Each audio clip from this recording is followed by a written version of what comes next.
እንደምን አላችሁ የተወደዳችሁና የተከበራችሁ እኔ ጸጋዬ አብራር ነኝ። ይህ የኔ የዩቲዩብ ቻናል ነው። የተለያየ የጥበብ ስራዎችም ከናንተ ጋር ይዤ ቆይታ ማረግበት ቻናሌ ነው። ስለዚህ ሰብስክራይብ በማድረግ ቤተሰብ እንሁን።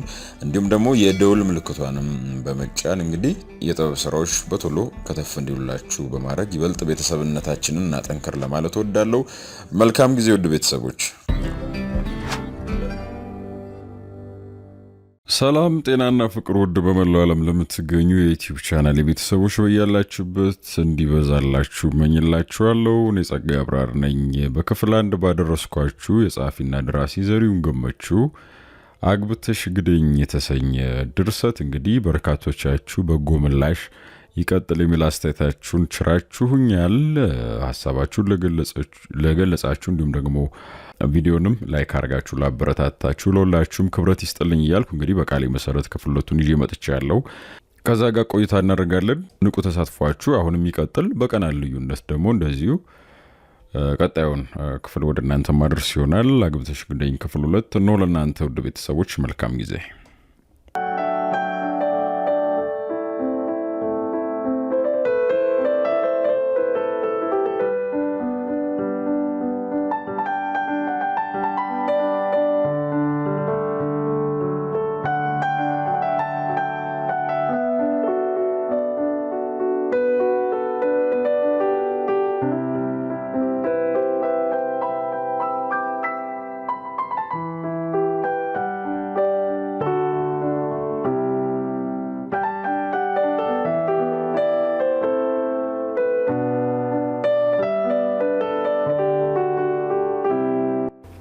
ኤልያስና ሜላት እናቷን እንደማንኛውም የሞተ ሰው ቆመው አልቅሰው ቀብሯት።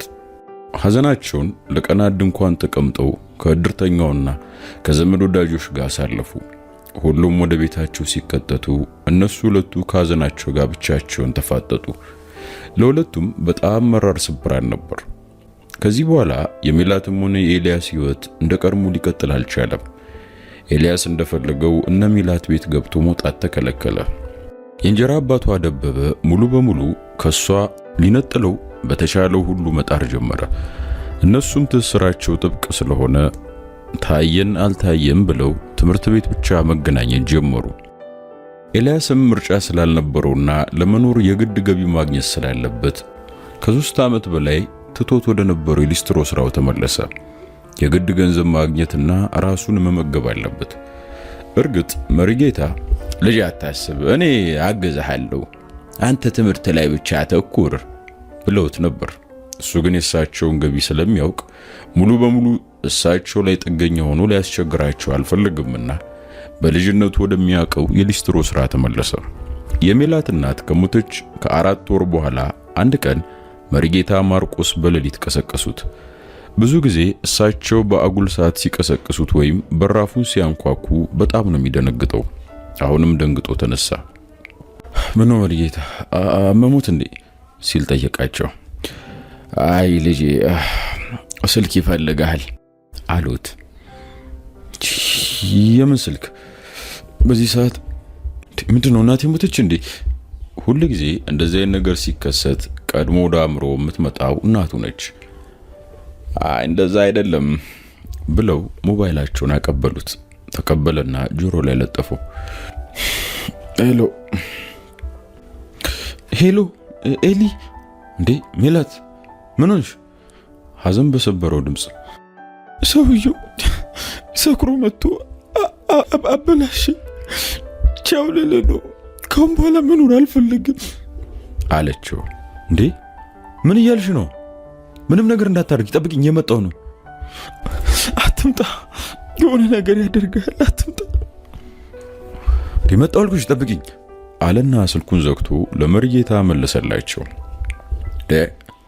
ልጄ ምን ሆነ ነው? ምን ብሎን ይነግራቸው እንደሚችል ግራ ገባው። አሟት ነው መሄድ አለብኝ አላቸውና ጃኬቱን ደርቦ እሳቸው ሳያዩት ቢላዋ ከኋላው ሻጠና እየሮጠ ወጣ። ከመድረሱ በፊት አንድ ነገር እንዳትሆን በጣም ሰግቷል። ከ28 ደቂቃ ረፍት አልባ ሩጫ በኋላ እነ ሜላት ቤት ደረሰ። የቤቱን የግንብ አጥር ዘሎ ገባ። የቤቱን በኋላ በኩል ዞረና የሜላትን መኝታ ቤት መስኮት በስሱ አንኳኳ። በፍጥነት መስኮቱን ከፈተችለት። ተንጠለጠለና ወደ ውስጥ ገባ። ጸጉሯ ተተረማምሷል። የለበሰችው ፒጃማ ከላይ ከአንገቷ ከስርም ብዙ ቦታ ተቀዳዷል። ጉንጮቿ ቀልተዋል። ከንፈሯ ተሰንጥቆ ደም ቋጥሯል። ተንደረደረና አቀፋት። በቅፉ ውስጥ ገብታ ተንሰቅስቃ አለቀሰች።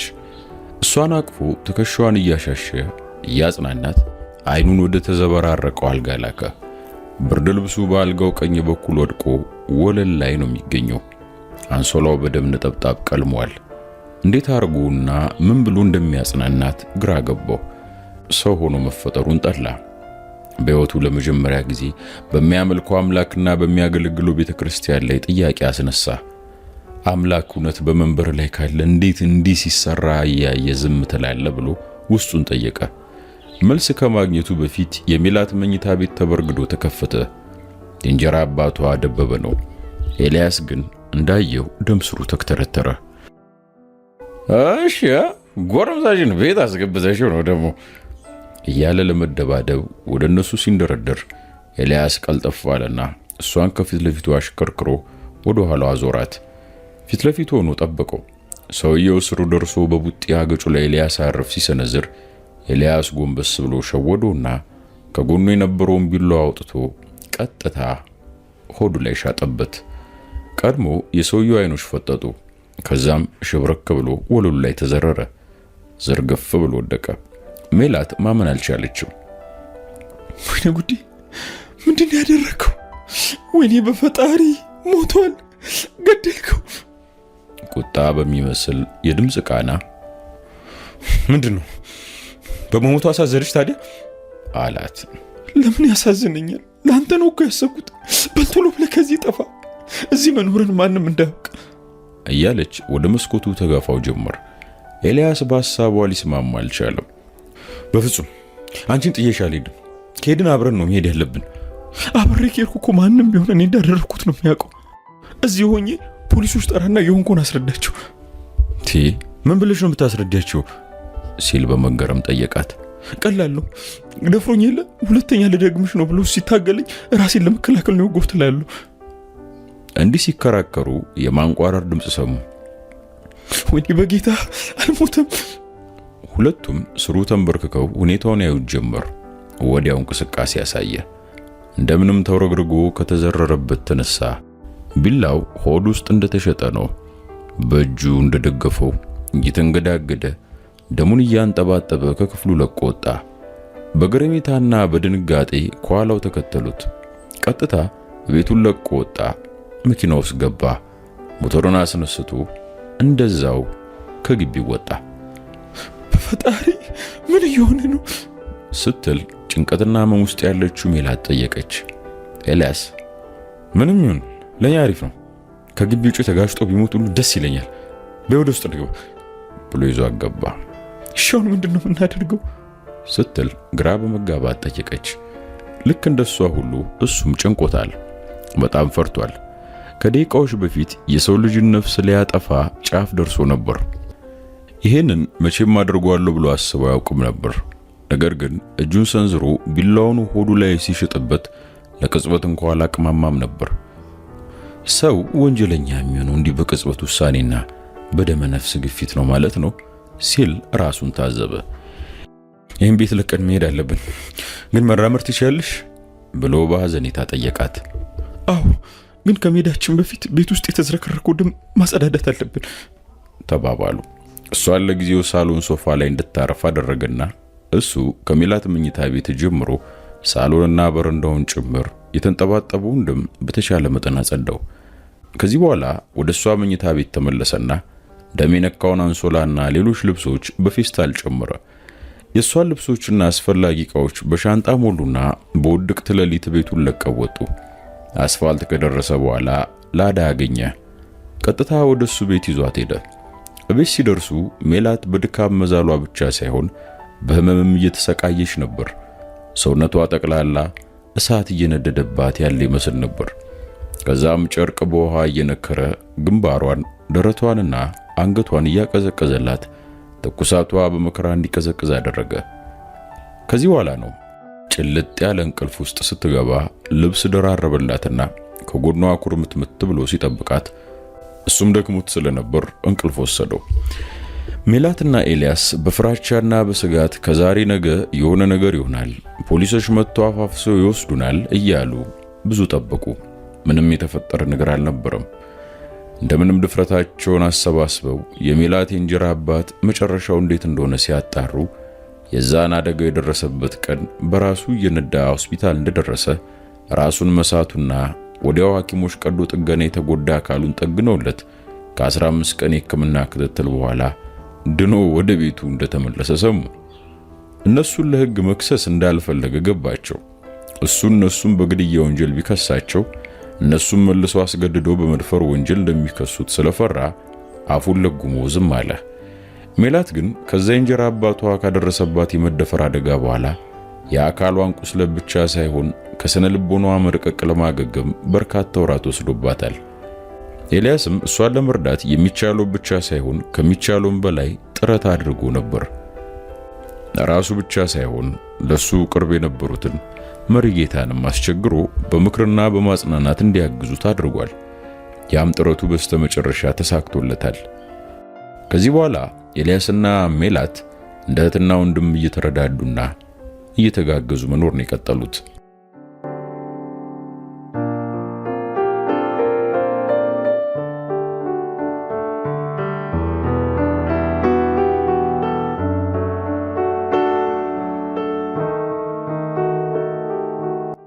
ከሀገር ያልወጣም ማስተርስም ሆነ ሌላ ትምህርት አሜሪካ ሄጄ ለመማር ፍላጎት የለኝም ብሎ ሲያምጽ የነበረው ኡርጂ አሁን ሳይወድ በግዱ ከመጠን ያለፈ የእስር ቤት ፍራቻው እንዲሰደድ አደረገው።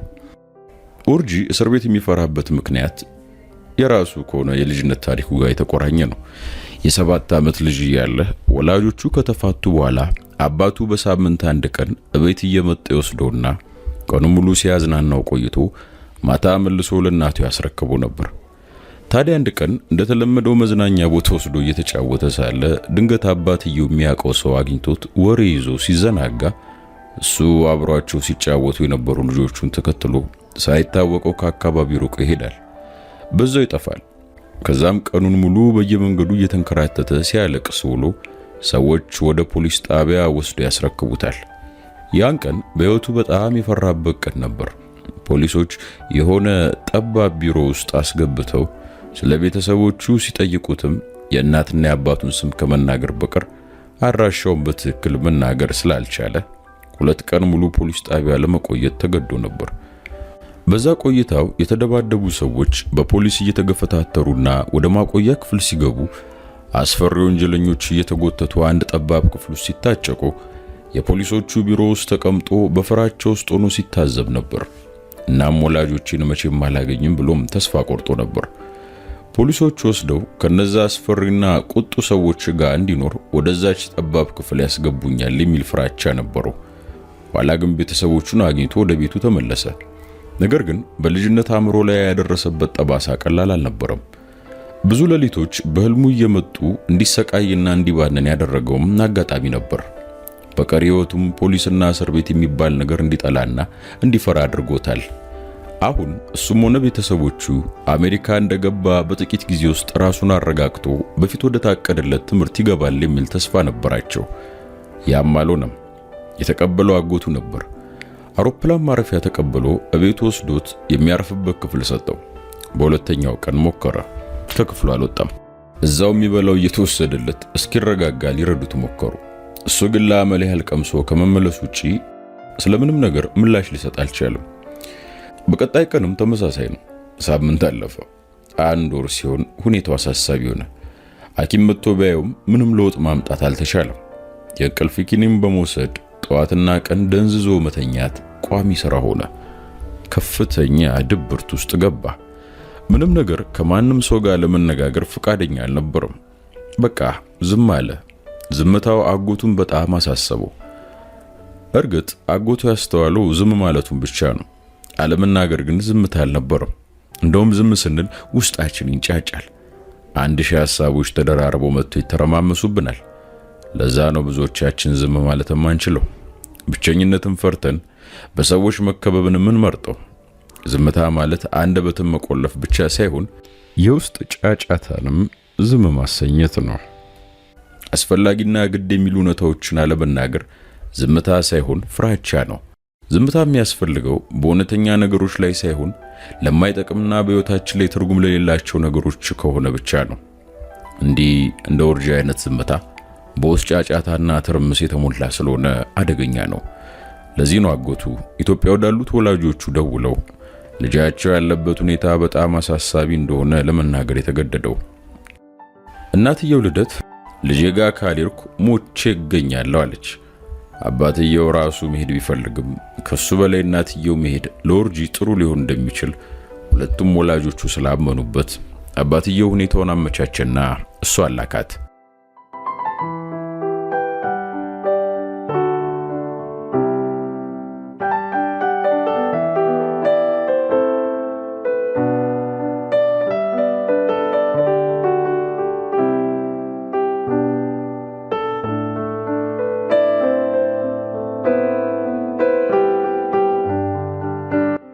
ኤልያስ የሚወዳትን ልጅ መደፈር ካየና ሰውየውን በጩቤ ሞጋት ከቻለ በኋላ የተለየ ሰው ሆነ። ለስላሳ የነበረው ልጅ እየሻከረ፣ ሳቂታ የነበረው ልጅ እየተኮሳተረ፣ ፍጹም ሃይማኖተኛ የነበረው ልጅ ግዴለሽና ዓለማዊ የሆነ መጣ። ኤልያስ በትኩረት ላየው ሰው ሁሉ መፍሰስ ያቃተው እንደ በረዶ የጠጠረ እንባ ከዓይኖቹ ጀርባ እንዳለ ያስታውቅ ነበር። ኤልያስ ቤተክርስቲያን ግቢ ውስጥ ያደገ ልጅ ነው። ፊደል ያስተማረችው ቁጥር ያስቆጠረችው ቤተክርስቲያን ነች። ገና በ10 ዓመቱ ነው ዲያቆን የሆነው። ከዛን ጀምሮ ትንሽም ብትሆን በወር ደመወዝ ተቆርጦለት በዲያቆንነት ያገለግል ነበር። ሲቀድስ ድምፁ በጣም ተስረቅራቂ፣ ልብ ላይ የሚንጠባጠብ ነው። ሜላት ስለሱ ድምፅ ስታስብ ወይም ቤተክርስቲያን ውስጥ ሆና ሲቀድስ ስትሰማው ልክ ፍቅር እስከ መቃብር ላይ ያለው በዛብህ ነበር የሚመስላት እና እዛው ቤተክርስቲያን ቅጽር ግቢ ቆማ የሱን ድምፅ ስትሰማ ሰብለ ወንጌልን ሆነ ያምራት ነበር። እሷ ብቻ ሳትሆን ነፍሷን ይማረውና እናቷም ድምፁን በጣም ተወደደለን ነበር። ኤልያስ በሃይማኖቱ ለመግፋት ጥልቅ የሆነ ፍላጎት ነበረው። ትምህርቱን ሲጨርስ ቅዱስ ጳውሎስ መንፈሳዊ ኮሌጅ ገብቶ ቴዎሎጂ መማር ነበር ምኞቱ። ሰባኪ ለመሆን ፍላጎት ነበረው። መቼም ቢሆን ከቤተክርስቲያን መድረክ ራሱን ለማቀብ ፍላጎት አልነበረውም። ግን ከዛች የተረገመች ልጅ ጀምሮ ራሱን ከቤተክርስቲያን አገለለ። የድቁና ስራውን አቋረጠ። መሪጌታ ማርቆስ ወደ ቀደመ ማንነቱ ሊመልሱት በጣም ጥሩ ነበር። ልጄ ንስሐ ገብታ አገልግሎትን መቀጠል ትችላለህ ብለው 1001 ጊዜ በሚባል ሁኔታ ለምኖት ነበር። እሱ ግን ሰውየው አለመሞቱ አይደለም መታየት ያለበት፣ የመግደል ፍላጎት በውስጥ ያለ። ይህን አውሬ ማንነት ተሸክም የቤተ መቅደስ አልገባም ብሎ አሻፈረኝ አለ። ሜላት በእንጀራ አባቷ ከተደፈረችና ጠቅላላ ከኤልያስ ጋር መኖር ከጀመረች በኋላ በብዙ ችግር የታጠሩ ግን ጣፋጭ ነፃነት ያለባቸው ቀናቶችን አሳልፋለች። በሕይወቷ እንደዚህ አይነት የችግር ሕይወት ላሳልፍ እችላለሁ የሚል ግምቷ አልነበራትም። ግምቷ አይደለም እንደዚህ አይነት ኑሮ የሚኖር ሰው እንዳለ እንኳን አታውቅም ነበር። ገንዘብ ሳይኖራቸው ሲቀር በቀን አንዴ ለዛውም ደረቅ ዳቦ በውሃ እያራሱ በልቶ የሚያድሩበት ጊዜ አለ። ከሆቴል ተመላሽ ገዝተው የወዳቸውን ራብ የሚያስታግሱበት ጊዜም በርካታ ነው። ብዙውን ጊዜ ደግሞ መሪጌታ ማርቆስ ቤተክርስቲያን ተስካርና ድግስ በሚኖርበት ጊዜ ለሳቸው ከሚሰጣቸው ዳቦና ምግብ እየቀነሱ ያመጡላቸዋል። ይህ ሁሉ ሆኖ ግን ሁለቱም ደስተኛ ናቸው። ካንዳቸው ጎን ሌላቸው መኖራቸው ሁለቱም ሙሉነት እንዲሰማቸው አድርጓቸዋል። ቀኑ ቅዳሜ ነው። ኤልያስ ጠዋት 1 ሰዓት ነው ከቤት የወጣው። የሊስትሮ ዕቃውን ተሸክሞ ወደሚጠርግበት ቦታ ሲሄድ ሜላት ከጎኑ ነበረች። ቦታው ሲደርስ የሚሰራበትን ቦታ አጽድታና መልካም ድል ተመኝታ ወደ ቤት ተመለሰች።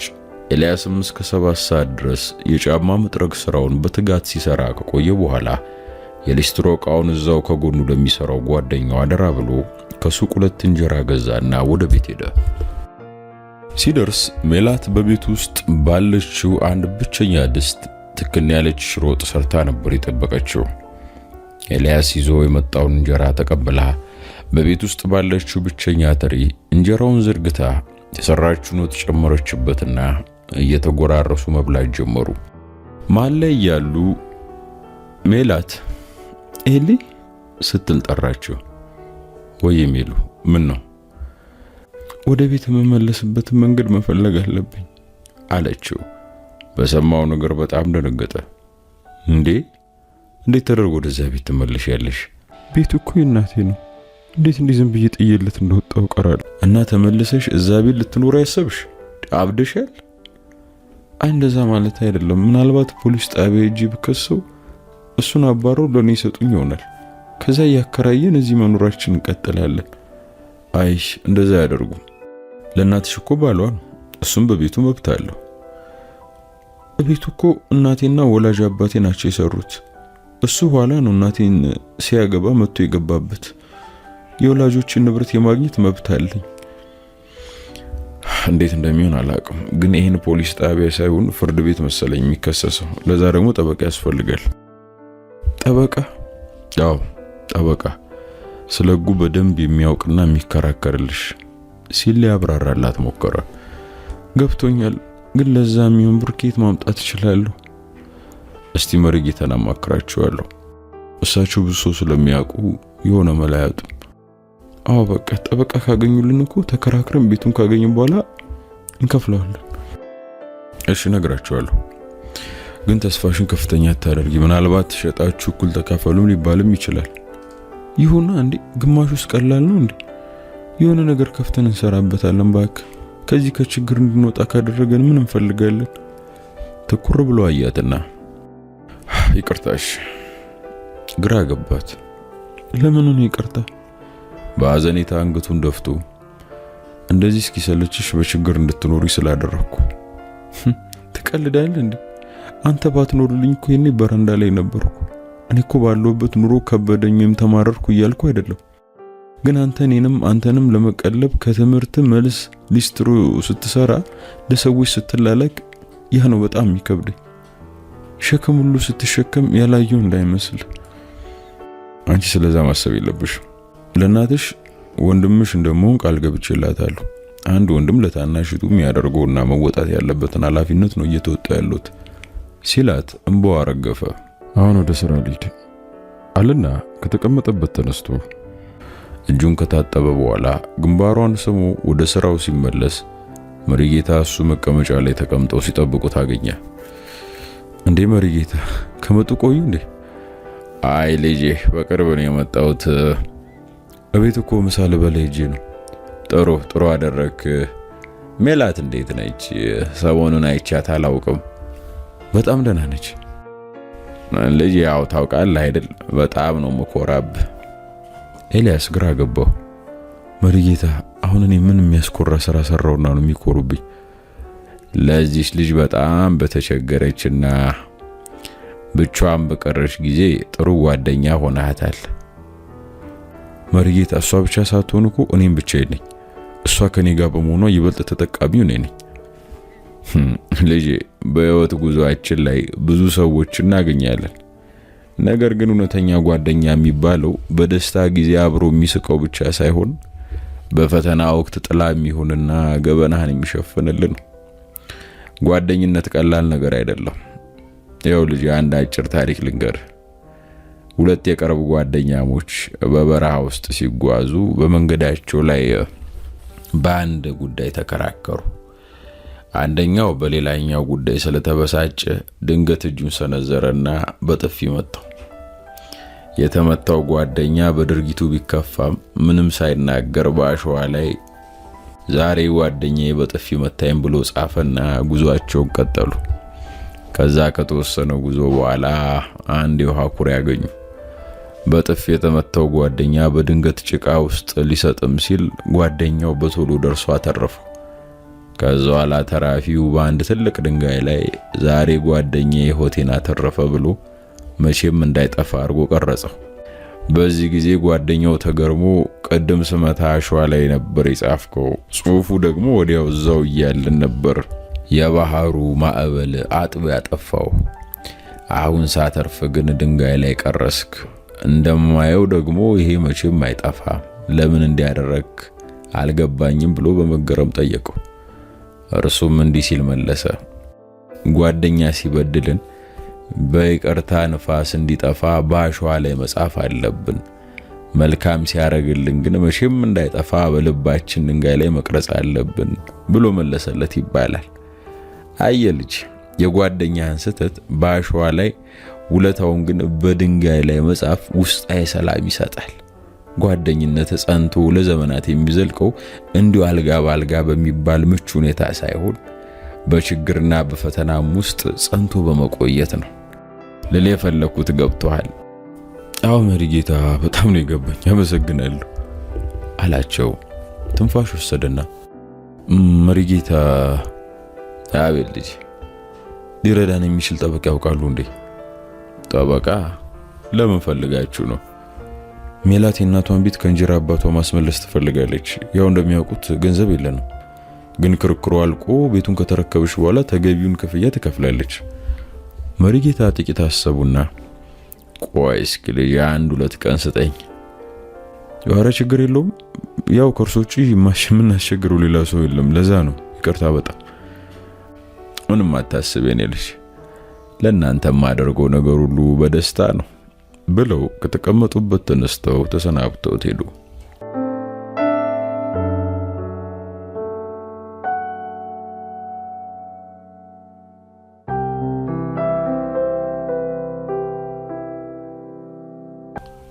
ኡርጂ እውነትም እናቱ ስሩ ስትሆን በመጠኑ እየተሻለው መጣ።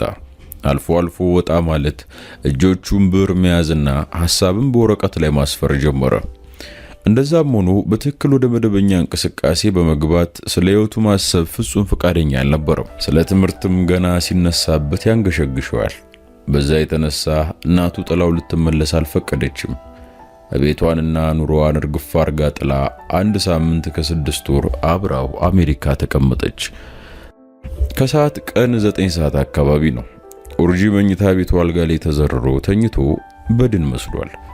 ምግብ የበላው ትናንት በዚህ ሰዓት ነው። እናቱ ልደት ግራ በመጋባትና በጭንቀት አልጋው አጠገብ ያለ መቀመጫ ላይ ተቀምጣ በትካዜ እያየችው ታለቅሳለች። ኡርጂ አይኖቹን የጨፈነና የደነዘዘ ቢሆንም እናቱ እያለቀሰች እንደሆነ ያውቃል። እንደምንም ከራሱ ጋር ታግሎ አይኖቹን ከፈተና በሰለለና በተዳከመ ድምጽ እማዬ፣ ለምን በጭንቀቴ ላይ ጭንቀት ተጨምሪብኛለሽ? ለምን ነው የምታለቅሽ? እጆቹን ይዛ እየዳበሰችው ለስለስ ባለ እናትነት ድምጽ ያው ኡርጂ ልጄ፣ ኡርጂ ማለት የኦሮምኛ ቃል ደስ የሚል ቃል ነው። ኡርጂ ማለት ኮከብ ማለት፣ እዛ የጠራው ሰማይ ላይ የተንጠለጠለ የሚያበራና የሚያንጸባርቅ በጨለማ የሚደምቅ በምሽት የሚፈካ ማለት ነው። አንተ ለኔ እንደዛ ነህ። መጥፎ ቀኖች የምታሳምርልኝ፣ ጨለማዎች የምታባርልኝ አንድና ብቸኛ ልጄ ነህ። እኔ በህይወት ተስፋ ከቆረጥኩ ቆየሁ፣ በፍቅር ተስፋ ከቆረጥኩ ቆየሁ። ባንተ ግን ተስፋ አንሰራርቷል። ባንተ የመኖር ኃይሌ ተሟልቷል። እና ልጄ አሁን ምን እያደረክ እንደሆነ ታውቃለህ? ያን ተስፋን እያጨለምክ ነው። የመኖር ጉጉቴን እየገደልክ ነው። ኮከቤን እያከሰምክብኝ።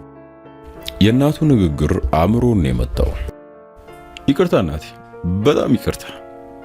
ይቅርታ መጠየቁ ምን ያደርግልኛል? በተግባር አሳየኝ። ከወደክበት ተነሳ፣ ከተኛበት ንቃ። ልጄ ያንተ መሰበር ይሰብረኛል። ማዬ፣ ገጭቼ የገደልኳት ሴትዮ መልክ እኮ ከምናቤ ሊጠፋ አልቻለም። መኪናው ሲገጨት ያሰማው የመጨረሻ የጣር ድምፅ አሁንም በጆሮ ያንቃጭላል። በጣም ያማልማ፣ በጣም ነው የሚያመው። እንባ ከዓይኖቹ ተንጠባጠበ። ልጄ ህይወት እኮ ልክ አንተ እንደምትጽፈው ድርሰት ነው። በድርሰት እንዴት ነው አንዱ ሌላውን አይገርም? ለዘመናት ታማኝና ሐቀኛ የነበረው ሰው ድንገት ለምሳሌ ልጅ ታሞበት በሞት ሲያጣጥር መድኃኒት መግዣ ቢያጣ መድኃኒት ቤት ሄዶ አይዘርፍም? ድንገት ዘርፎ ሲወጣ ዘበኛው አንገቱን ቢያንቀው ራሱን አትርፎ መድኃኒቱን ለልጁ ለማድረስ ሲል ዘበኛውን ገፍትሮ አይጥለው ወይ በቦክስ አይነርተው? በዛ ጊዜ ዘበኛው ተንሸራቶ ቢወርቅና ግንባሩን ብረት ቢመታው እና ቢሞት። አየህ፣ ህይወትም ልክ እንደዛ ባልተጠበቁ ሰርፕራይዞች የተሞላች ነች። እማዬ ያንን አውቃለሁ፣ ግን ስለሙት እኮ ነው የምናወራው። እኔ ልጅሽ ሰው ገድያለሁ። አዎ ቀላል ጥያቄ ልጠይቅው። የሰው ልጅ የመግደል አቅም አለው አይደል? አዎ እማዬ ትክክል ነሽ። አንተም የሰው ልጅ ነህ አይደል? እማዬ ምን አይነት ጥያቄ ነው? አዎ ጥሩ፣ አንተም ያችሎታ አለ ማለት ነው። አንድ ሰው ሲፈጠር በሰው እጅ እንደሚሞት ከተጻፈለት ያንን ሰው የሚገድል ደግሞ የሆነ ሰው መኖር አለበት። ያ ሰው አጋጣሚውና እድሉ ፈርዶበት ነው እንጂ ሰው መግደል ስለሚወደው ስለሚያስደስተው አይደለም። አልገባኝም። ለምን አይገባም? የፍልስፍና ምሩቅ አይደለም እንዴ? አዳምና ሔዋን ከገነት ሲባረሩ እግዚአብሔር ለአዳም ከልጅ ልጅ ተወልጄ አድናለሁ በማለት ቃል ኪዳን ገባለት። ኢየሱስ ወደ ምድር ከመምጣቱ በፊት ከማርያም እንደሚወለድ፣ በይሁዳ ተላልፎ በ30 ብር እንደሚሸጥ፣ በወንበዴዎች መካከል እንደሚሰቀል ያውቅ ነበር። እንግዲህ ወደ ምድር ጊዜው ደርሶ ሲመጣ የምትወልደውን አንድ ሴት የሚያሰድደው አንድ ንጉስ፣ አሳልፎ የሚሸጠው አንድ የቅርቡ ሰው፣ የሚገርፈው የሚያሰቅለው፣ ሐሞትና ከርቤ የሚያስጎነጨው፣ የሚያሾፍበት፣ እነዚህን ሁሉ የሚፈጽሙ የሆኑ ሰዎች ያስፈልጋሉ። ያ ታሪክ ሙሉ እንዲሆን የግድ ነው። እናንተ በዛ ዘመን የኖርክ አይሁዳዊ ብትሆን የይሁዳ ዕጣ ሊደርስ ይችል ነበር። ጲላጦስ ልትሆን ትችል ነበር። የጴጥሮስ ዕጣ ሊደርስና ዶሮ ከመጮህ በፊት 3 ጊዜ ልትክደው ትችል ነበር። አሁንም ባንተ ላይ ደረሰብህ ዕጣ እንደዛ ነው። አውቃለሁ፣ ያሳምማል፣ ያሳዝናል፣ ቅስም ይሰብራል። ግን ደግሞ ከወደክበት መነሳት መቻል አለብህ። ካዘንክበት መጽናናት መቻል አለብህ። ከነ ሐዘን የመራመድ አቅም ሊኖር ይገባል። ህይወት እንዲህ ነች። በየጎዳና የሚርመሰመሰው ህዝብ ሁሉ የተሰባበረ ልብ ይዞ ነው የሚንቀሳቀሰው። ልጅ አንተም ያንን ማድረግ አለብህ። ነገም በህይወት ውስጥ ከዚህ የከፋ ችግር መከራ ሊገጥም ይችላል። አሁን የተሰበርክበት ቦታ ደግመ ልትሰበር ትችላለህ። ልጅ ህይወት እንዲህ ነች በማለት ከተቀመጠችበት ተነሳችና ወደሱ ተራመደች። ጎንበስ ብላ ግንባሩን ስማ ክፍሉን ለቃ ወጣች። ኡርጂ እናቱ የተናገረችው እያንዳንዷን ቃላት መልሶ መላልሶ አሰላሰለ። ምንም የሚጣል ነገር የለበትም። የእናቱ ምክርና ማብራሪያ በአጠቃላይ ትክክል መሆኑን ለማየት በቂ የሆነ ከትምህርትና ከንባብ የተገኘ ዝግጅት አለው። ግን ደግሞ ስለ አንድ ነገር ማወቅና ያወቁትን መተግበር ሁለት የተለያዩ ነገሮች ናቸው።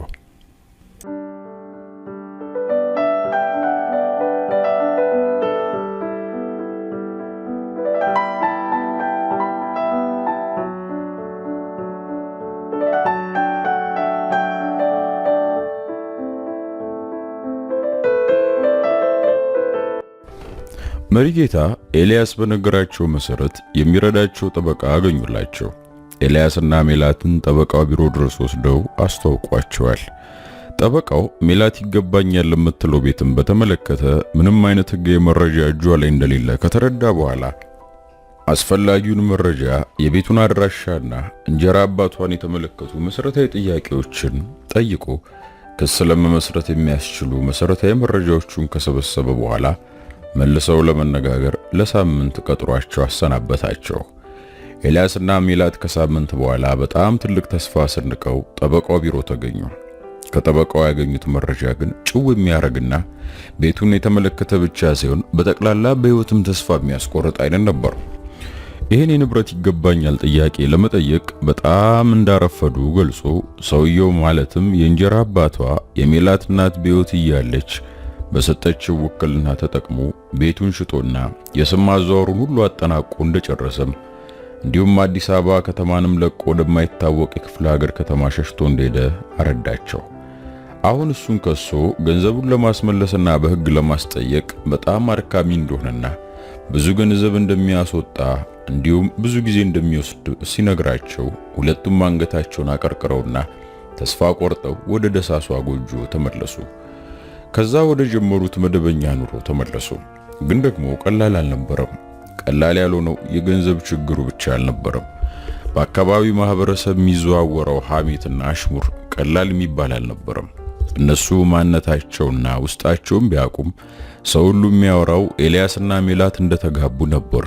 ብዙዎቹ እንደውም በሷ ምክንያት ድቁናውን እንዳፈረሰና ከእግዚአብሔር ቤት እንደኮበለለ በማመን እሷን ልክ እንደ ኃጢአተኛ ዘማዊ ሴት የሚጠየፏት ሁሉ አሉ።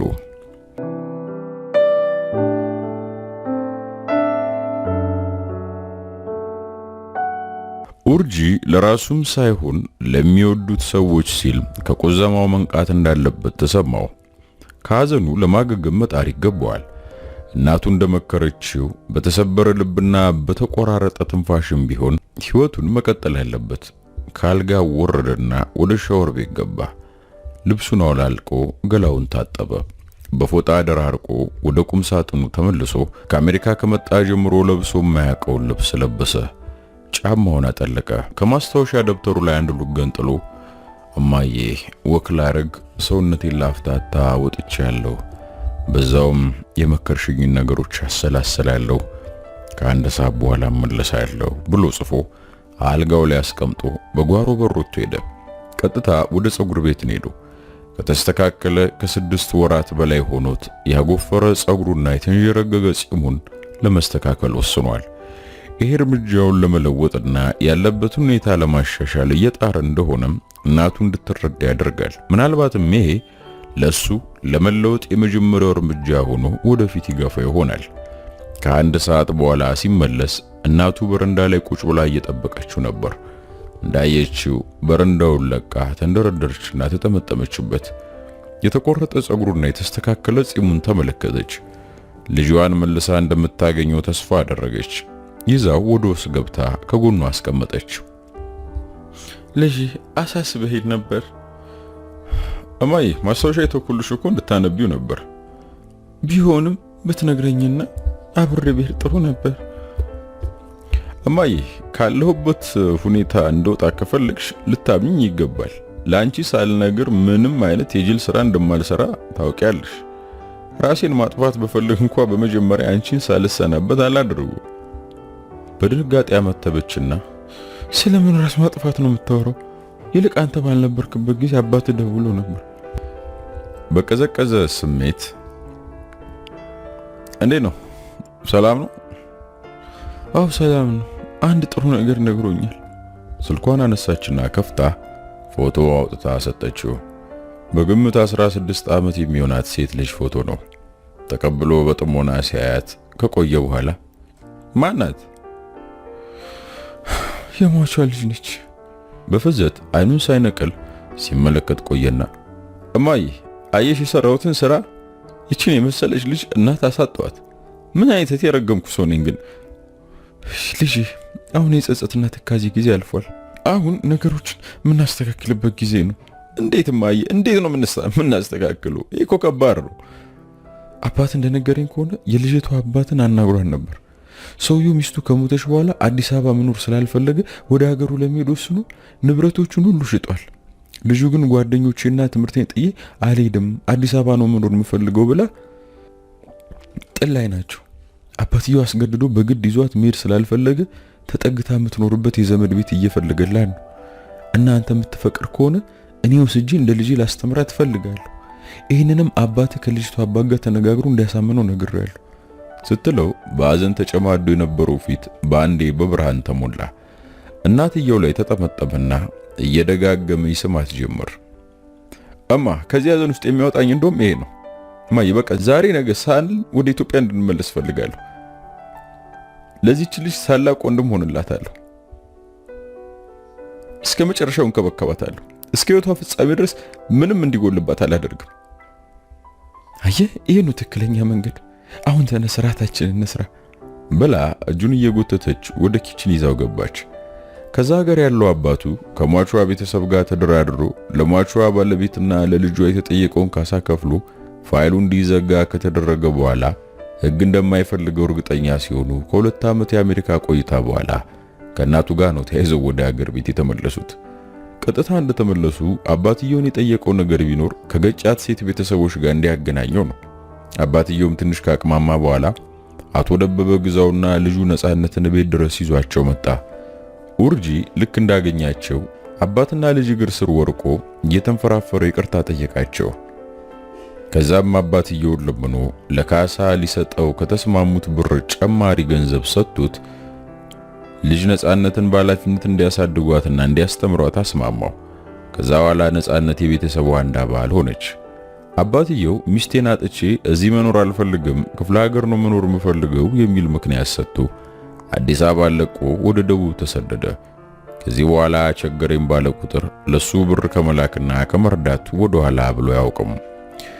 ኤልያስና ሜላት የሰውን ሐሜትና ትችት ችላ ብለው ኑሯቸውን በመተጋገዝ እየኖሩ ችግር ሳይበግራቸውና ራብ ሳይፈታቸው 11ኛ ክፍልን አጠናቀው ወደ 12ኛ ክፍል በማለፍ ክረምት ላይ ያሉ ያላሰቡት ሌላ ችግር ተከሰተ። ለዓመታት ባላግብታ ክፍለ ሀገር ትኖር የነበረችው የኤልያስ እናት ትዳሯን ፈታ ድንገት ወደ ቤቷ ተመለሰች። በዛ ጊዜ እንግዲህ የኤልያስ ዕድሜ 21 ዓመት የሜላት ደግሞ ገና 18 ዓመት ላይ ነበር። የኤልያስ እናት ወደ ቤቷ እንደተመለሰች ውላ ሳታድር መጀመሪያ ያደረገችው ነገር ሜላትን ከቤቷ ማባረር ነበር። ሜላት ቤቱን ለቃ ስትወጣም ኤልያስ እግሩን አጣጥፎ አልተቀመጠም። ልብሱን በፌስታል ቋጥሮ ሜላትን ተከትሎ ቤቱን ጥሎ ወጣ። ማንም እናት ብትሆን በዚህ በሰለጠነ ዘመን ለዛውም በከተሜነት ሕሳቤ የ21 ዓመት ልጇ ገና ሃይ ስኩል ትምህርቱን እንኳን ሳይጨርስና የሚተዳደርበት ምንም ነገር ሳይኖረው ሚስት እንዲያገባ አትፈልግም። ስለዚህ ሜላት በኤልያስ እናት ያን ያህል አልተናደደችባትም። እንደውም በተረገመ ድሏ ብቻ ነው የተማረረችው። ችግሩ በሷና በኤልያስ መካከል ያለውን ጥልቅ ግን ስም እንኳን ያልወጣለት ትስስር መረዳት የሚችል ሰው አለመኖሩ ነው። ያንን ትስስር እንኳን የኤልያስ እናት ይቅርና ራሳቸውን በትክክል የተረዱት አይመስልም። በእርግጠኝነት የሚያውቁት ነገር ቢኖር አንዳቸው ከሌላቸው ተነጥለው መኖር እንደማይችሉ ብቻ ነው። መነጣጠል የማይችሉ ሁለት አካል ግን ደግሞ አንድ ነፍስ ያላቸው ሰዎች ነው የሚመስሉት። እዛች የኤልያስ ደሳሳ ቤት ውስጥ 3 ዓመት ሊደፍን ጥቂት ወራት ለቀሩ ጊዜ ኖረዋል። አብረው ነው የሚውሉት፣ አብረው ነው የሚተኙት። ምናልባት ሊተቃቀፉ ይችሉ ይሆናል። አንድ ቀን ግን ተሳስተው አንዳቸው ሌላቸውን ለመሳም ሞክረው አያውቁም። መሳም ሲባል ከንፈር ለከንፈር አይደለም። እሱማ ለነሱ በጣም ሩቅ ነው። ጉንጭ ለጉንጭም ተሳስመው አያውቁም። ግን ደግሞ ሁለቱም ጋር የሞላው ሐሳቢ ነው። ሁለቱም በሐሳባቸውም ሆነ በህልማቸው አንዳቸው ሌላቸውን ያለ ገደብ እንደሳሙ ነው። በእናትየው ምክንያት ከቤት ለቀው ከወጡ በኋላ ያለው ኤልያስም ሆነ የሜላት ሕይወት ቀላል የሚባል አልነበረም። ከቤት እንደወጡ አንድ ሰርቪስ ቤት ተከራይተው መኖር ጀመሩ። ለጊዜው የቤት ኪራዩን የከፈሉላቸው መሪጌታ ማርቆስ ነበሩ። በመጀመሪያ ሁለቱም ትምህርታቸውን መቀጠል ስላልቻሉ አቋረጡ። በመቀጠል ከ3 ወር በኋላ የቤት ኪራይ መክፈል ስላቃታቸውና ከዛ በላይ መሪጌታን ማስቸገር ስላልፈለጉ እሷቸውንም ሳያማክሯቸው ከተከራዩበት ቤት ለቀው ወጡ። ኋላም ራሳቸውን ጎዳና ላይ ነው ያገኙት። በቃ ሕይወታቸው ሙሉ በሙሉ ተጨመላለቀ። ሱሰኛ ሆኑ። ከመጠጥ እስከ አሺሽ መጠቀም ጀመሩ። ከቀላል ኪስ ማውለቅ ጀምረው አደገኛ ወንጀለኞች ሆኑ። ከዛም የወንጀለኛ ቡድን ተቀላቅለው ፕሮፌሽናል ወንጀለኞች ሆኑ። ይህ ሁሉ የሆነው የሜላት እናት ከሞተች በ3 ዓመት ጊዜ ውስጥ መሆኑ ልብ ይለዋል። ኤልያስ በረንዳ ከወጡ በኋላ የዓለምን ምስቅልቅል ጸባይ፣ የሰዎችን ክፉ ባህሪና ተግባር ይበልጥ እያየ ሲመጣ ነገሮች እየባሱ ሄዱ። ያም ብቻ አይደለም። ሰርቫይቭ ለማድረግ መጽሐፍ ቅዱስ ላይ የሰፈሩትን ያታደርግ ትእዛዛትና የኃጢአት አይነቶች በጠቅላላ እየደጋገመ ተገበራቸው። ከሁሉም በላይ ለሜላት ፈተና የሆነባት መጠጥ ሲጠጣ ወይም ሐሺሽ ሲጠቀም የሚያሳየው ባህሪ ነው። ፍጹም ተለውጦ ሌላ ሰው ነው የሚሆነው። ከፈለገ አንድ ብቻውን ሆኖ ከ10 ሰው ጋር ድብድብ ሊገጥም ይችላል። ወይንም 3 ሜትር ቁመት ያለው የግንብ አጥር ዘልዬ ካልገባው ሊል ይችላል። የአይነት ችግር ደግሞ ጎዳና ከመኖር ጋር ተዳብሎ እሱንም ሆነ እሷን ደጋግሞ ችግር ላይ ጥሏቸዋል። በኋላ ግራ ሲገባት ከሱ ተደበቀችና መሪጌታ ማርቆስን ፍለጋ ወደ ጊዮርጊስ ቤተክርስቲያን ሄደች። የኤልያስ እናት እንዳታገኛት እየተጠነቀቀች የቤተክርስቲያኑ የውጭ አጥር ጋር ካለ የድንጋይ መቀመጫ ላይ ተቀምጣ መሪጌታ እንዲጠሩላት ልጆች ላከች። ብዙም ሳያስጠብቋት ነው የመጡት። ሲያዩት ግን በጣም ነው የደነገጠችው። ምን ነው ልጄ፣ ሰላም ነሽ? ኤልያስ ምን ሆነ? አረ ሰላም ነው፣ ግን ስለሌላ ሲሆነ ጉዳይ ላማክሮት ነበር። ታዲያ ምን ችግር አለው? ለምን ወደ ውስጥ አገቢም? የሚል ግብዣ ያቀረቡላት። አይ ፊት ለፊት ያለው ካፌ እንሂድ አለቻቸው። ባለችበት ሁኔታና ባለባበሷ ወደ ቤተክርስቲያን ዘልቆ የመግባቱን ድፍረት ልታገኝ አልቻለችም። መሪጌታ ምንም ሳያቅማሙ ወዳለቻቸው ካፌ ተከትለዋት ሄዱ። ሁለቱም የሚጠቀሙትን ካዘዙ በኋላ ወደ መጣችበት ጉዳይ ገባች። መሪጌታ ስለ ኤልያስ ጉዳይ ላማክሮት ነበር። እየሰማሁሽ ነው። ምን ሆነ? ታሰረ እንዴ? እንደዚህ ያሏት ከዚህ በፊት ቢያንስ 3 እንዲመታ መታሰሩን ነግራቸው ስለነበር ነው። አይደለም፣ ግን የጤናው ነገር እያሳሰበኝ ነው። ትንሽ መጠጥ ሲቀምስ ወይም ሌላ ነገር ሲጠቀም እንደ እብድ ነው የሚያደርገው። መሪጌታ አንገታቸውን አቀረቀሩ። ከመጠጥና ከሱሳሱስ እንዲርቅ ማድረግ አትችይም? እያወቁ እንዴት አድርጌ? እኛ ባለንበት ሁኔታ እየኖሩ ያንን ለማድረግ በጣም ከባድ ነው። ሞክራለሁ እኮ ግን 24 ሰዓት እንደ ከብት ስጠብቀው አልውልም። ለደቂቃ ከጎኑ ዞር ካልኩ የሆነ ነገር ያደርጋል። ግራ ገባኝ። እንደኛ ጎዳና የሚኖሩ ልጆች እኮ አሉ። ከሱ በላይ ጠጪ፣ ከሱ በላይ ሱሰኛ ነው፣ ግን እንደሱ አይነት ችግር የለባቸውም። ልጄ እግዚአብሔር ይቅር ይበለኝና ይሄ የኔ ስህተት ነው። ልጄን እጠቅማለሁ ብዬው የዘላለም በሽታ ሸለምኩት አየሽ አሏት በትካዜ። ሜላት ግራ ተጋባች። አልገባኝም መሪጌታ። ያው ታውቂያለሽ በጣም ነው የምወደው። ለኔ ልጄ ማለት ነው እኮ አውቃለሁ። ታዲያ ምንድነው የተፈጠረው? ያው ከሰው ሁሉ በላይ እንዲሆንልኝ ዕውቀት እንዲዘልቀውና ጥበበኛ እንዲሆንልኝ በልጅነቱ አብሾ አጠጥቼው ነበር። አልገባኝም። አብሾ ምንድነው መሪጌታ? አብሾ ከእጽዋት የሚሰራ መድኃኒት ነው። ከሌሎች እጽ ለየት የሚያደርገው ነገር አእምሮን ሙሉ ለሙሉ የመቀየር ኃይል አለው። ያን የተጠቀመ ሰው ንቁ ህሊና እንዲኖረውና የሰማውን እንዳይረሳ ያየውን ሁሉ እንዲያስታውስ ያደርጋል። አሁን ገባኝ። ኤልያስ ትምህርት ላይ በጣም ጎበዝ የሆነው ታዲያ አንድ ያነበቡን የማይረሳው እንግዲህ ይሄ ሁሉ አሁን አለበት ከሚሉት ችግር ጋር የተገናኘ ነው ወይስ? ልጄ ይሄ መድኃኒት በልጅነቱ የተጠቀመ ሰው መጠጥ ወይም ሌላ አእምሮን የሚቀይሩ ነገሮች በተጠቀመ ቁጥር ይቀሰቀሰና በሰውየው ላይ ከሌላው ሰው በተለየ መልኩ ራሱን መቆጣጠር አለመቻልና ወደማያውቀው ማንነት መቀየርና እንደ ተመሳሳይ ችግር ያስከትልበታል። መሪጌታ ታዲያ ምንድነው መፍትሄው? ያንን የሚያረክስ ሌላ መድኃኒት የለም? አይ ልጄ እንደዚህ አይነት መፍትሄ እጄ ላይ ኖሮ እስከዛሬ አስችሎኝ ዝም እላለሁ ብለሽ ነው? ማድረግ የሚቻለው አንድ ነገር ከመጠጥና ከሌሎች ሱሳሱስ እንደው የሚርቅበት ሁኔታ መፈለግ ነው። ሜላት ሁሉን ነገር ከተረዳሽ በኋላ ተስፋ ቆርጣ ከሳቸውም ተመልሳ ብቻዋን ሆና ማሰብ ጀመረች። እንደምንም ብላ እሱንም ሆነ ራሷን ከጎዳና ኑሮ ማላቀቅ እንዳለባት ወሰነች። ለዛ የሚከፈለውን ማንኛውንም መስዋዕትነት ለመክፈል ምንም እንደማታቅማማ ለራሷ ቃል ገባች። በ3 ወር ውስጥ ተሳካላት። ግን ያንን ለማሳካት የከፈለችው መስዋዕትነትና የመረጠችው መንገድ የህይወቷ ትልቁ ስህተት እንደሚሆን በወቅቱ አልተረዳችም ነበር። እሱን ከጎዳና ለማንሳት ያደረገችው የመጀመሪያ ነገር ቢኖር በከተማው የሚገኝ አደገኛ የወንጀለኛ ቡድንን መቀላቀል ነበር። ከወር በኋላ እሱንም አሳምና ሁሉም አባል ሆኑ። በወንጀለኛ ቡድኑ ስልጠና ተሰጣቸው። መሳሪያ ተኳኮስ፣ ጩቤ አሰነዛዘር፣ ግንብ መዝለል፣ ኪስ ማውለቅ፣ ቁልፍ መስበር፣ ከዛም ከሌሎች ጋር በቡድን እየተመደቡ ወደ ሥራ መሰማራት ጀመሩ። ወዲያው አስቦት የሚያውቁት ብር ማግኘት ጀመሩ። ወዲያው ነው ቤት ተከራይተው ቃሟልተው መኖር የጀመሩት። ነገር ግን የወሰዱት እርምጃ ኑሯቸውን ማሻሻል ቢያስችለውም እንደተመኘችው ኤልያስን ከመጠጥና ከሌሎች ሱሶች ለማስጣል አልረዳትም። ቢሆንም ግን መፍትሄ ባገኝ ብላ ሐኪም ቤት ይዛው ሄዳ ነበር። ዳሩ ዶክተሮቹና የሥነ አእምሮ ሐኪሞች የኤልያስን አእምሮ ሰርስረው ወደ ውስጥ መግባትና የተዘበራረቀ አእምሮን ማስተካከል ወይንም ያለበትን ችግር መፍታት አልቻሉም። እንደውም እየባሰበት ሄደ። ሜላትና ኤልያስ አንድ ክፍል ቤት በጋራ ተከራይተው ነው የሚኖሩት። ቤቱን ከናልጋው ነበር የተከራዩት። በመጀመሪያ ቤቱ ለሆቴል ታስቦ ተሰርቶ ገበያ ማግኘት ስላልቻሉና ስለከሰሩ ነው በቋሚነት ለሚኖሩ ሰዎች ያከራዩት። ሜላት ጠዋት ነበር ኤልያስን በተከራዩበት ቤት ጥላ ወጣችው። በወንጀለኛው ቡድን የተሰጣት አሳይመንት ስለነበር እሱን ልትሰራ ነው ጥላ ሄደችው። ስራዋን ጨርሳ ወደሱ ለመመለስ እያሰበች ሳለ ስልኳ ጠራ። ራሱ ኤልያስ ነው የደወለላት። ሜሎ የት ነሽ?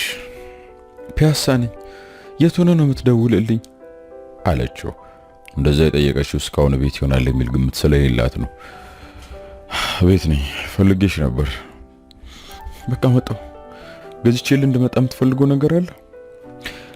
አይ ምንም የለም፣ አንቺ ብቻ ነኝ። እሺ ስልኳን ዘግታ ወደ ቤት ለመሄድ ታክሲ ውስጥ ገባች። እቤት ስትደርስ አልጋ ላይ ቁጭ ብሎ ቢራ እየጠጣ ነበር። አጠገቡ አንድ ካሳ ሙሉ ቢራ አለ። ክፍሉ ቀለላት። እሱ ከተቀመጠበት አልጋ ውጪ ምንም ነገር የለም። ማብሰያ ዕቃዎች፣ መብያ ሳህኖች፣ ልብሳቸው፣ ሻንጣዎች፣ ጫማዎች ምንም የለም።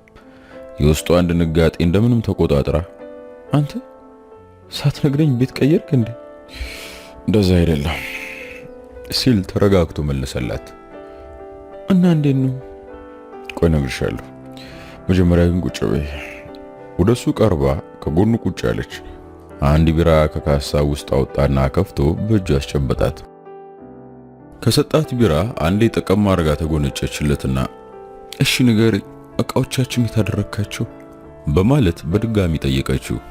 ኮስተር እንዳለ ለሚፈልግ ሰው አከፋፈልኳቸው። እየቀለድክ መሆን አለበት።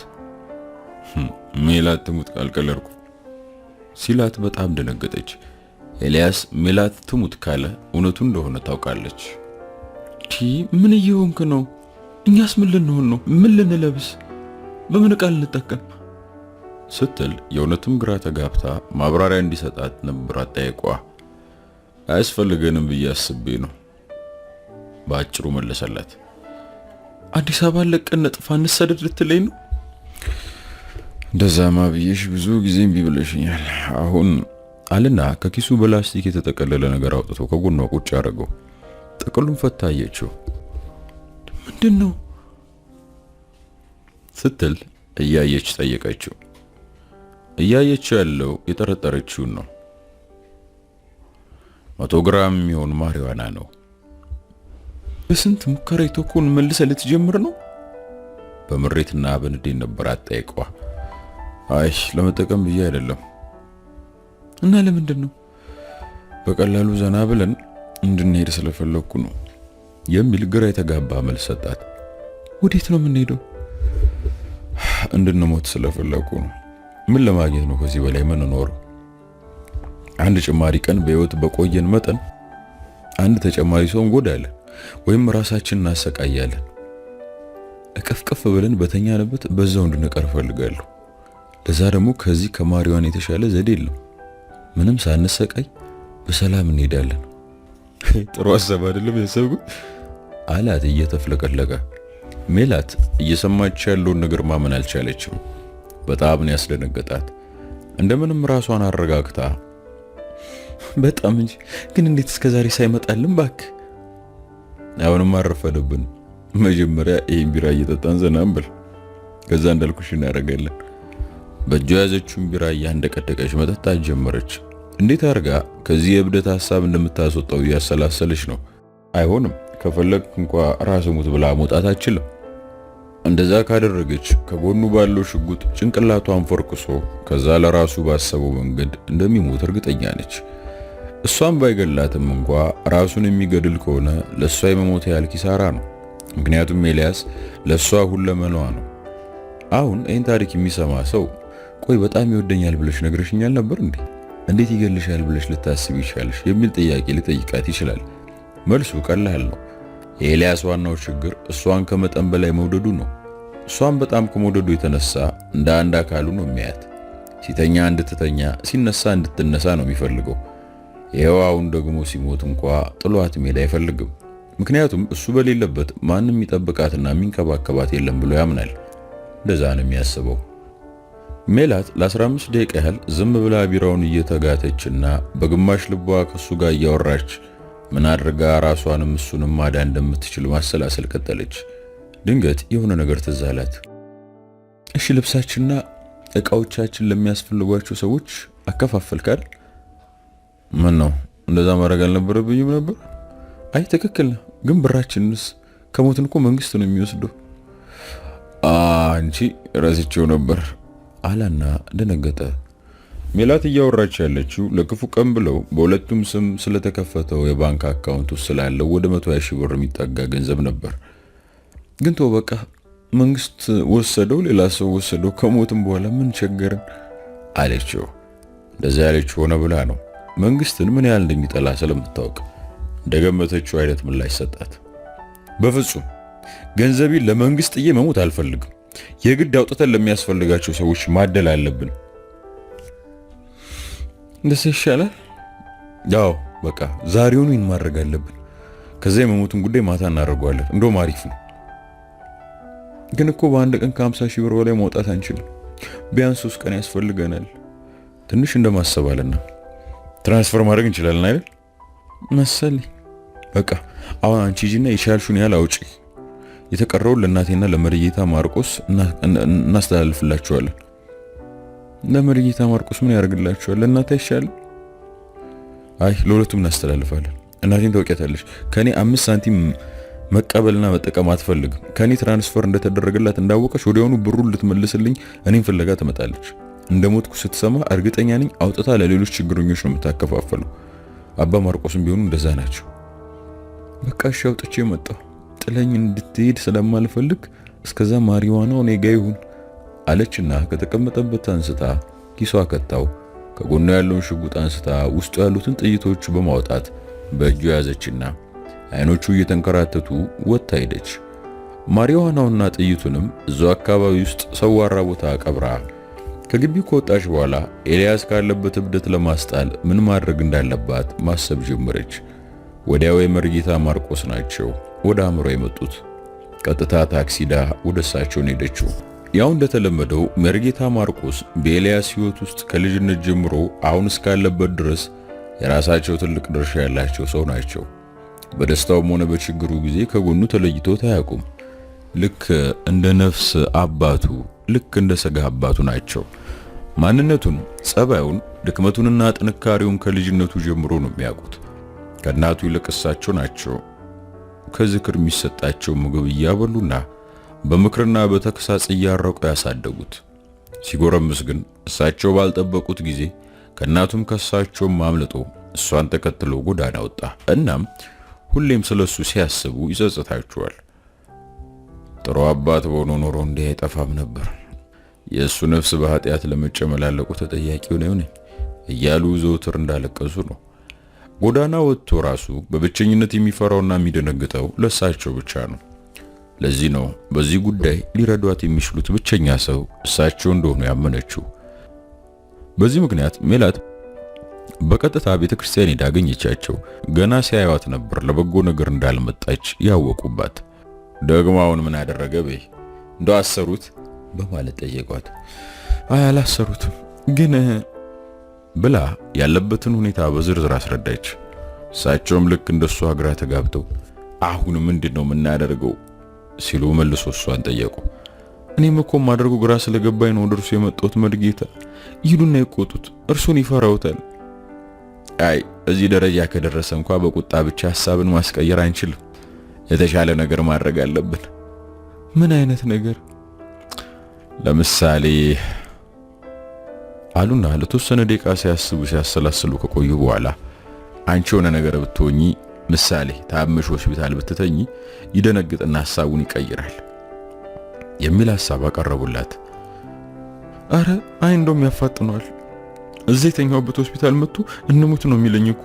እና ታዲያ ምን ይሻላል?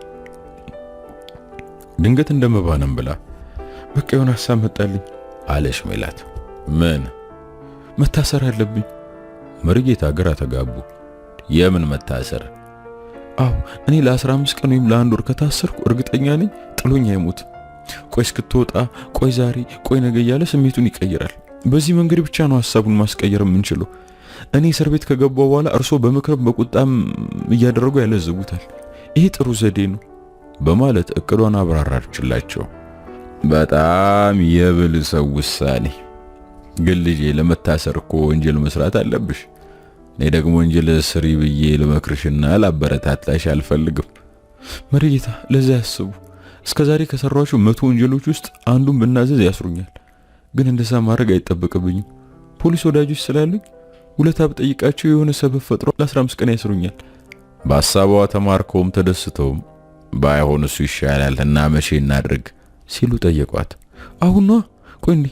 ቆይ አንዴ ጠብቁኝ ብላ ስልክ አውጥታ ደወለች። ከእሳቸው ራቅ ብላ ቢያንስ ለ10 ደቂቃ ያህል ካወራች በኋላ ወደ እሳቸው ተመለሰች። በቃ ተሳክቷል። አሁን በቀጥታ ወደሱ ሄዱና መታሰሪን ይንገሩት። ማዲያው ጋር ያለ ወረዳ 17 ፖሊስ ጣቢያ ነው የሚሄደው። አሁን ሊድ ነይና እናስርሻለን ብለውኛል አለቻቸውና ፈዞ በቆሙበት ጥላቸው ሄደች። እሳቸውም ጋቢያቸውን አስተካክለው የቤተ ክርስቲያኑን ቅጽር ግቢ ለቀው ወጡ።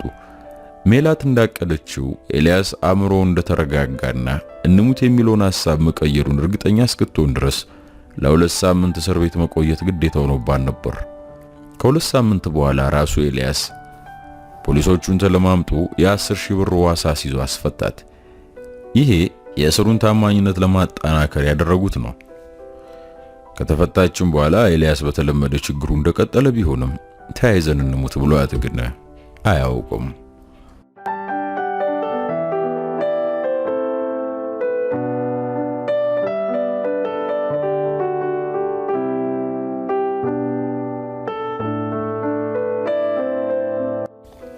ኡርጂ በክፍሉ ያለች አንድ ነጠላ ሶፋ ላይ ቁጭ ብሏል። እቺን ቤት ከተከራየና በውስጧ መኖር ከጀመረ 1 ዓመት ሆኖታል። የእናቱን የተንጣለለ ግዙፍ መኖሪያ ጥሎ እዚህ የተጨናነቀ አንድ ክፍል ውስጥ በመኖሩ የሰማና ያየ ሁሉ እንደተገረመና ጤንነቱ እንደተጠራጠረ ነው። ጠለቅ ብለው ታሪኩን የሚያውቁ እንደውም እሱ እኮ በመኪና አደጋ ሰው ከሞተበት በኋላ ጤነኛ አይደለም፣ በዛ ላይ አባቱ ከሞተበት በኋላ ጭራሽ ብሶበታል እያሉ ከጀርባው ያሙታል። አሁን ኡርጂ በግራ እጁ መጽሐፉን ይዞ በቀኝ እጁ የያዘውን ሲጋራ ወደ አፉ በመውሰድ በመማግ ጭሱን ወደ ላይ በትኖ በጭሱ ውስጥ እይታውን ተክሎ ትካዜ ውስጥ ገባ።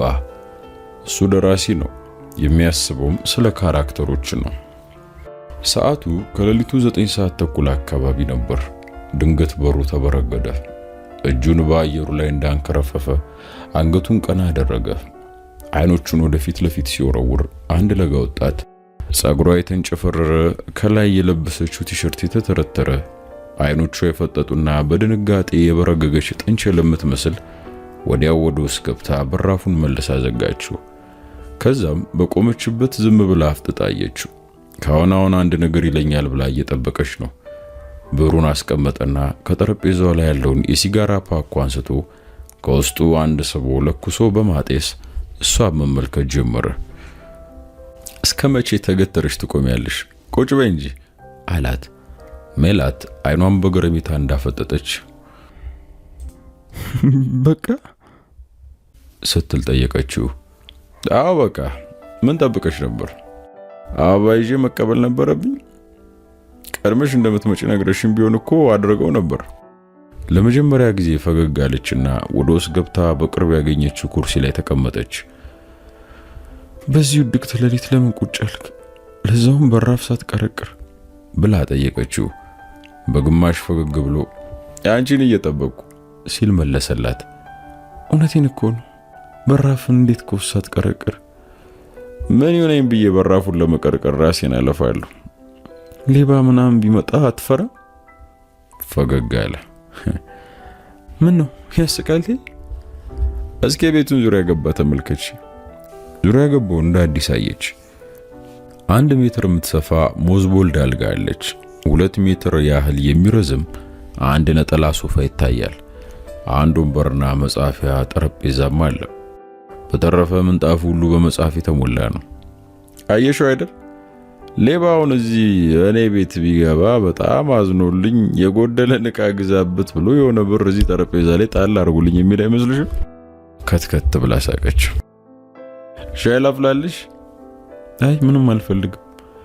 የበረደሽና የደከመሽ ትመስያለሽ አለና እያጤስ የነበረውን ሲጋራ መተርኮሻው ላይ አስቀምጦ ካጠፋው በኋላ ወደ አልጋው ሄዶ ከላይ ያለውን አልጋ ልብስ ገፈፈና ወደ ሶፋው ወረወረው። አልጋው ላይ ተኝ አላት። እንዴ አንተስ? አይዞሽ እኔ ሶፋው ላይ ተኛለሁ። አይ እኔ ሶፋው ላይ ልተኛ። ኮስተር ብሎ አይ እኔ ክርክር ምናምን አልወድም፣ እንግዲህ ተነስተሽ ተኝ አላት። በዝግታ ከተቀመጠችበት ተነስታ ወደ አልጋ ሄደች። አልጋው ላይ ቁጭ አለች። ጎንበስ ብላ ጫማዋን አወለቀች። ከነሱሪያ አልጋ ላይ ወጣች። ብርድ ልብሱን ገልጣ ከውስጥ ገብታ ተሸፋፈነች። ሜላት ያለችበት ሁኔታ ሁሉ ህልም ነው የነባት። ግራ ከገባው ሰው በመገናኘቷ ግራ ገብቷታል። ሜላት ከፖሊሶች እጅና ከጥይት አምልጣን የመጣችው ከጓደኞቿ ስንት እንደቆሰለና ምን ያህሉ እንደሞቱ አታውቅም። የሁሉም ደህንነት በጣም አሳስቧታል። በተለይ የኤልያስ ደህንነት። ለብዙ ደቂቃ ያለማቋረጥ ከሮጠች በኋላ በደም ነፍስ ነው እዚህ ግቢ ዘላ የገባችው። ከዛ በኋላ ፊት ለፊቷ ካሉት ሰርቪስ ክፍሎች መካከል መብራት የሚበራበትን አየች። ምንም ሳታቅማማ በራፉን ገፍታ ወደ ውስጥ ስትገባ ነው ደራሲውን ያገኘችው። ደራሲው ምንም አልጠየቃትም። ከየት ነው የመጣሽው? ምን ወንጀል ሰርተሽ ነው እኔ ቤት ለመደበቅ የፈለግሽው? ምናምን አላለም። ሌላ ይቅር ስሟን እንኳን አልጠየቃትም። ግን ጤነኛ ነው ስትል ራሷን ጠይቃለች። ቀስ ብላ ብር ልብሷን ገልጣ አጨንቁራ ስታየው እሱ ከነመፈጠሯ ዘንግቶ አቀርቅሮ እየጻፈ ነው።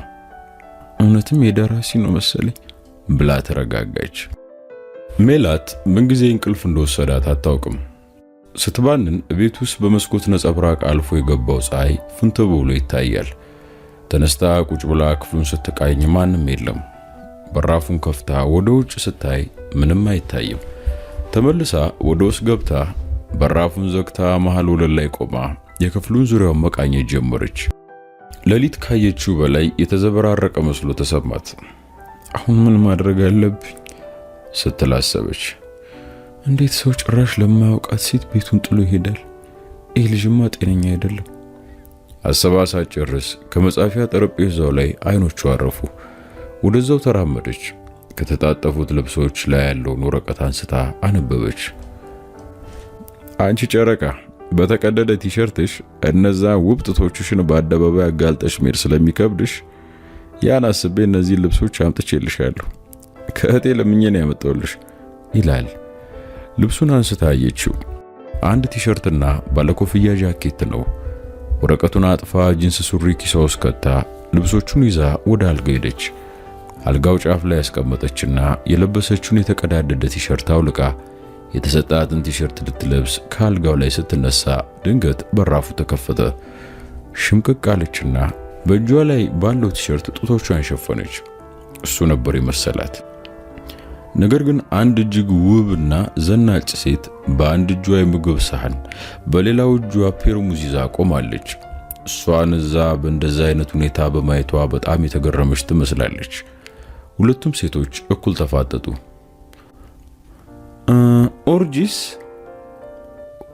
ኦርጂ ማን ነው? አብረሽ ያደርሽውን ሰው ስም አታቂ?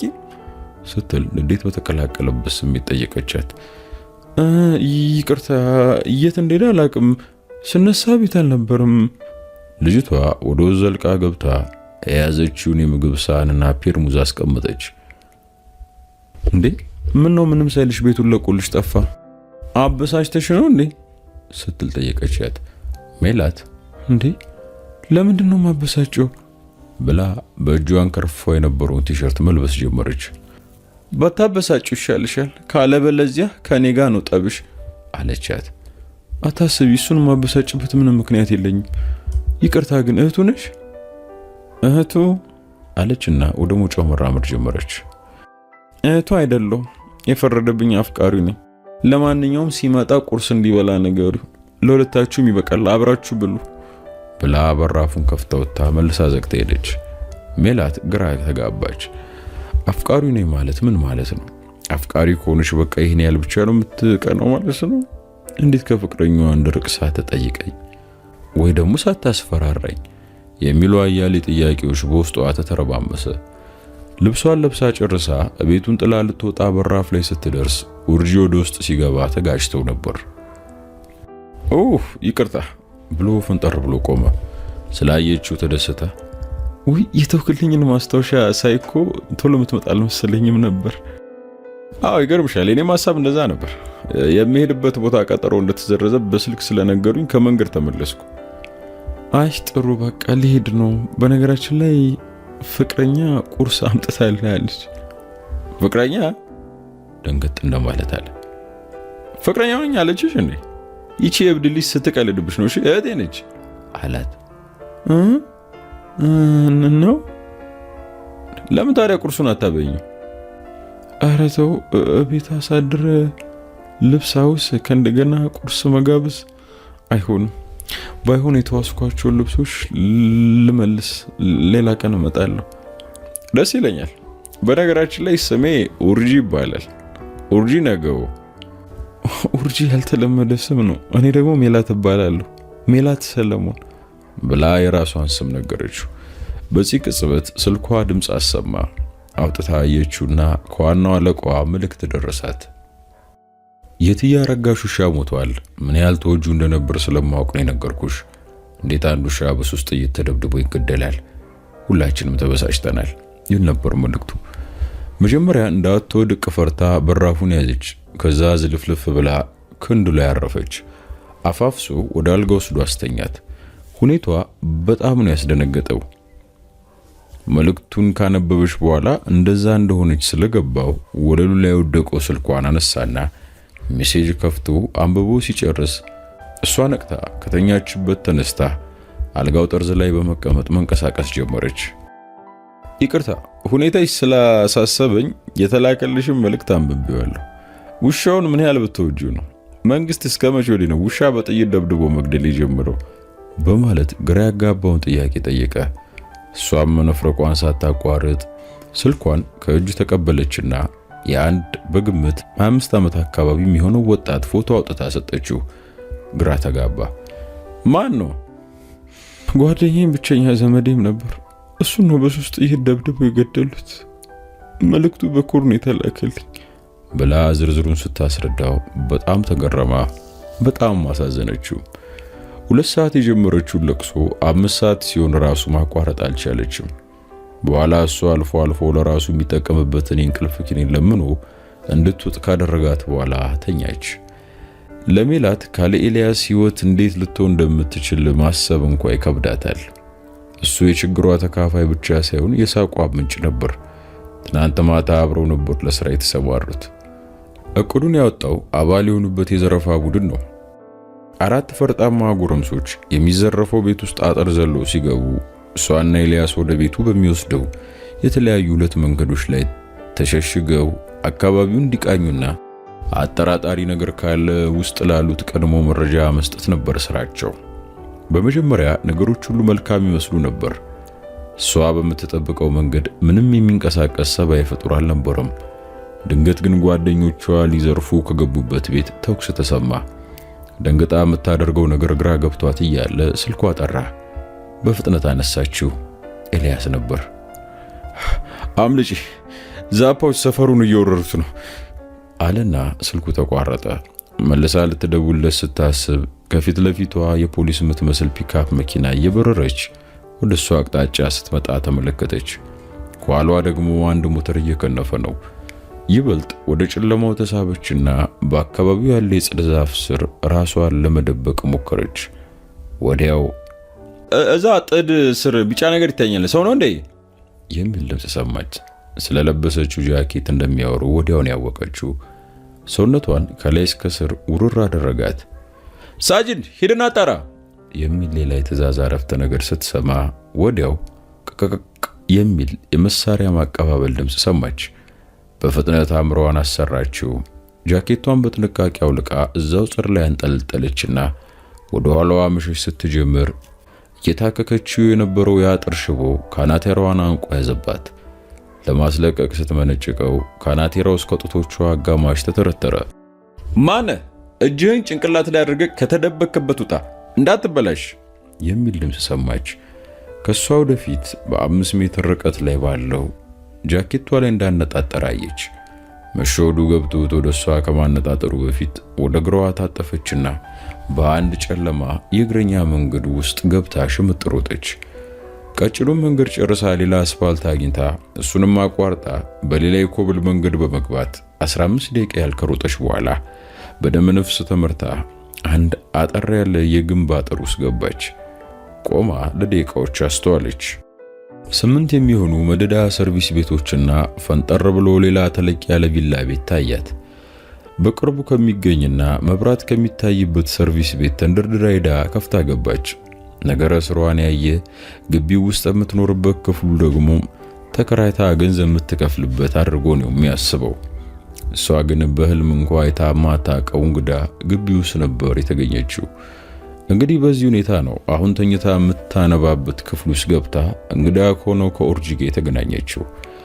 በማህበራቸው ደንብ መሰረት እንደዚህ አይነት ችግር ሲፈጠር ከዋናው ሰው ማለትም ከማህበሩ ሊቀመንበር እስኪደወልላቸው ድረስ ለ24 ሰዓት ራሳቸውን ሸሽገው መደበቅ አለባቸው።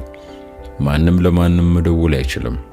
እንደ አባል የማይወጣው ችግር ውስጥ ካለና የግድ እርዳታ የሚፈልግ ከሆነ ለዋናው ሰው አጭር መልእክት ለዛውም በኮድ ይልካል።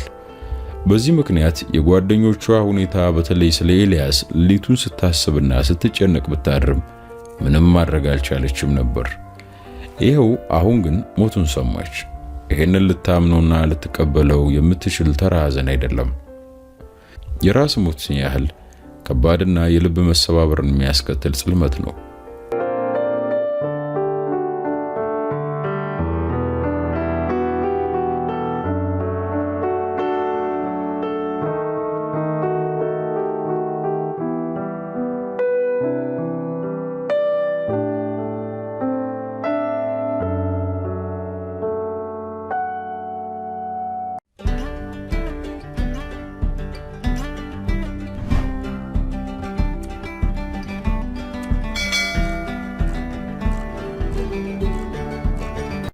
እንደምን አላችሁ የተወደዳችሁና የተከበራችሁ? እኔ ጸጋዬ አብራር ነኝ። ይህ የኔ የዩቲዩብ ቻናል ነው። የተለያየ የጥበብ ስራዎችም ከናንተ ጋር ይዤ ቆይታ ማረግበት ቻናሌ ነው። ስለዚህ ሰብስክራይብ በማድረግ ቤተሰብ እንሁን።